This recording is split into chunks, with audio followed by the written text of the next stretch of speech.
Good morning. Would everyone please rise for the pledge? United States of America, and to the republic for which it stands, one nation, under God, indivisible, with liberty and justice for all.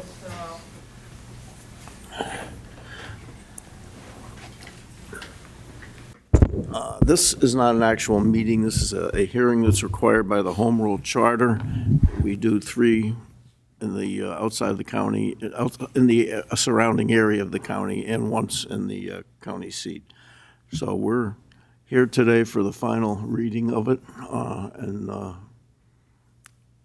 Mr. Jeffers, you have anything you want to? Both the preliminary budget and the budget message have been read into the record. We're not going to read them again. We're here to have public comment or public suggestions. Joan, if you'd like to get up to the podium and ask us anything. Yep. You're it. Joan Hodawanitz, Scranton.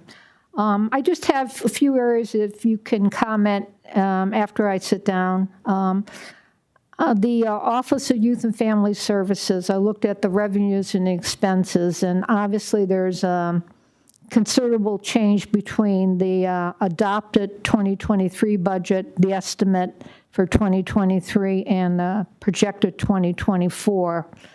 Revenues have gone up from 21 million to 23 million, but expenses have gone up from 21 million to over 28 million. My basic question is this reflective of your current staffing issues, or is there some other factor at play here? So that's one issue. Thank you for the debt service fund. That explains what I was looking for. On the Department of Health, which is a relatively new department, I remember I think it was first introduced in last year's budget.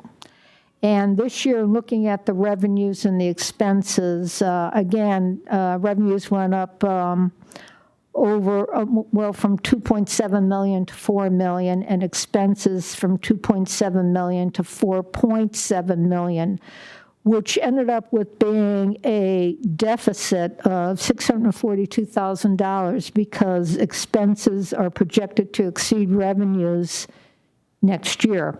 Again, is that due to startup costs and initial staffing, or is there some other factor at play here? And then looking at the general fund totals, well, no, let me go back. One of the things I was looking at was I was looking for some information on what you're going to be doing for pension contributions next year. I didn't really see a specific line item on that, but that's addressed in the Times Tribune as one of the factors with the global S&P downgrade from A minus to triple B.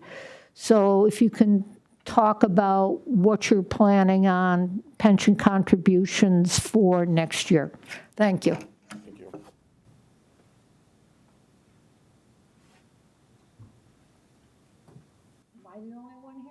No. David, do you want to comment on some of those things? I know you have something on the pension fund, I know that. I mean, there's no other public here, so you might just jump into her answers. Yeah, the detail on the pension fund. So when we had the rating review, that was certainly one of their principal concerns. The two principal concerns right now by the rating agency and even beyond are IT security provisions and pension funding. So what I had indicated to them was we would be looking at incremental increases to the annual contribution. Good.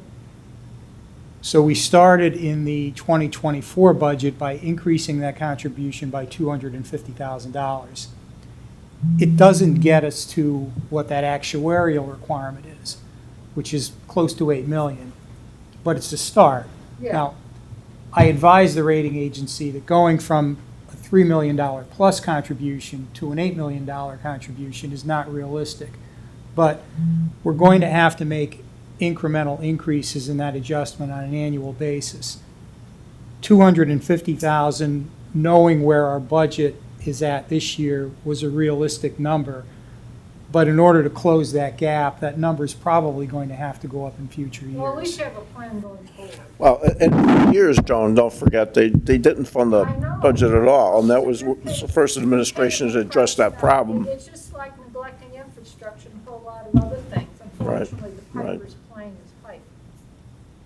What about the staffing issues in the Office of Youth and Family Services? Is that what's accounting for the difference between revenues and expenses next year? Yes, because with the new salaries or the new bonuses, some of their employees didn't get the bonuses this year. They're getting them on certain months which fall into next year, so we had to increase the salaries. due Are to you those also- bonuses. Are you also, Could you turn ma- that mic on? The mic that's right. That's good. are you also assuming that, Joan, could you stand up a little? Like, sorry. hear you. Are you also assuming that you're going to get hires to fill, your complement of staffing? The expenses are they including, an assumption that you'll have pretty much a full staff by then? Their expenses for salaries are including all of their vacancies that they currently have. Yeah, because I see that in the estimate, we're not making what we thought we would make in revenues for 2023, but expenses have gone up for 2023, even though you have fewer people employed. Right. So, and how about the Department of Health? Is that, issue with expenses exceeding revenues simply a startup issue? I believe it is. Yes. Okay. Yes, Joan, we're waiting for the certification to come through. Once that certification comes through, the state will, I assume that, but, Yeah. it's one of the few places on the column for 2024 where you saw a negative number.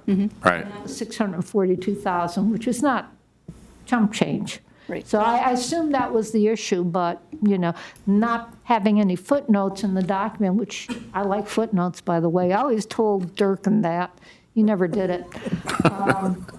But, some of these things. Don't expect Dave to either. Huh? Don't expect Dave to do footnotes either.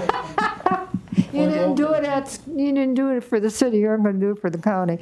But, people need to be looking at this and, thinking forward, because these, things like the Office of Youth and Family Services and the new Department of Health, you need to be thinking, not just 1 year ahead, but maybe 3 to 5 years ahead. And hopefully, that resolves. So it's the same thing with the pension contributions. Hopefully, 5 years from now, we'll be making more substantial contributions in, getting to where we need. It wasn't fair to the unionized employees, to be putting in the minimum. And now it's time to pay the. There were times they didn't put in the minimum at all, No, prior to this administration. Yeah. prior to, no, we did not, they did not, they would actually be budgeted and not spent. That would not be contributed. This is a matter of, like what Dave said, it's a small increase, but, the longest journey begins with a single step. It's a step in the right direction. Exactly. So, It's just like, repairing your infrastructure. You can't do it overnight, but you need to start making a plan. Have a long-term plan, or you'll never get to the goal. You just Correct. dig a deeper hole. Correct. Thank you, Joan. Thank you, Joan. Others, since there's no one here besides you, Joan, and I'm sure we'll talk again. when they'll be here, if you ever have a tax increase, the line will be out the door. Oh, well, it's a matter of, it's the realistic part of it, though, is that union contracts, 7 contracts, collective bargaining agreements, 3%, increases. Money got to come from somewhere. Yeah. It's kind of like doing the reassessment. Absolutely necessary. No one wanted to do it. It had to be done. All these things are that have been building for many, many years, and we're My favorite one is, it's like not brushing your teeth for 10 years, and then you have to go for a root canal. there you go. Well, we're trying to make it as painless as possible. Some Novocaine, but we're doing, and Dave's been doing it, and Mary Jo have been doing a great job, and we're just going, we're trying to go forward. We are going forward, and I hope that it continues. Thank you. All right, I'll entertain a motion to adjourn. Motion, second, all in favor, aye, thank you.